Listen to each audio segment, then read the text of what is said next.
Hello guys, welcome to our channel. இன்றைக்கி என்ன பார்க்க போகிறோன்னா, கார்த்திகை தீபம் வருது இல்லைங்களா, அதுக்காக விளக்கு வாங்கிட்டு வந்து தண்ணியில் இந்த மாதிரி ஒரு அரை மணி நேரம் ஊற வச்சு, அதுக்கப்புறம் ஒரு பாத்திரத்தில் எடுத்து இந்த மாதிரி காய வச்சு எடுத்து வச்சிடலாம் அப்படின்னு சொல்லிட்டு அந்த வேலையெல்லாம் பார்த்துட்ருக்குறேன்.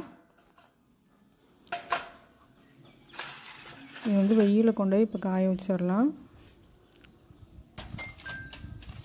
நல்லா காய வச்சு அப்புறமேட்டு எடுத்துடலாம். புதன்கிழமை அன்னைக்கு மதியமாக இந்த வீடியோ வந்து எடுத்துகிட்ருக்கேன். விளக்குக்கு வந்து சந்தனம், குங்குமம் இந்த மாதிரியெல்லாம் வச்சு நம்ம ரெடி பண்ணி வச்சிட்டோம்னா கொஞ்சம் ஈஸியாக இருக்கும். டக்குன்னு அந்த 6 மணிக்கு வந்து நம்ம தீபம் ஏற்றுறதுக்கு டைம் வந்து கரெக்டாக இருக்கும். செவ்வாய்க்கிழமை அன்னைக்கு நான் வீட்டில் வந்து பரணி தீபம் ஏற்றியிருந்தேன். பார்க்காதீங்க, ஷார்ட்ஸ் வீடியோ போட்டிருக்கேன், பாருங்கள்.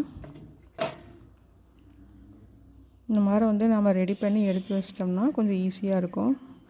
எங்கள் ஊர் சைடில் எப்படின்னா, தீபத்தன்னைக்கு பொங்கல் வச்சு மாவிளக்கு இடித்து கோயிலில் கொண்டு போய் சாமி கும்பிட்டு வருவோம். அது நல்லா விசேஷமாக இருக்கும். ஆனால் இந்த டைம் அந்த மாதிரி எதுவும் இல்லை. ஏன்னா கும்பாபிஷேகத்துக்கான வேலையெல்லாம் போயிட்டுருக்கறனால அது இப்போ இல்லை. வீட்டில் தீபம் ஏற்றி வச்சதெல்லாம் பாருங்கள், அழகாக க்யூட்டாக இருக்குது. வெளியில் ஏற்றி வச்சதெல்லாம் வந்து என்னால் காமிக்கவே முடியல. தீபம் ஏற்றிட்டு இந்த பக்கம் திரும்பினோம்னா ஒன்றா மழை பெய்யுது, முன்னாடி காற்று அடித்து அமுஞ்சு போயிடுது. அதனால் வீட்டில் மட்டும் அழகாக ஏற்றி வச்சதெல்லாம் நல்லா க்யூட்டாக அழகாக இருக்குது பாருங்கள்.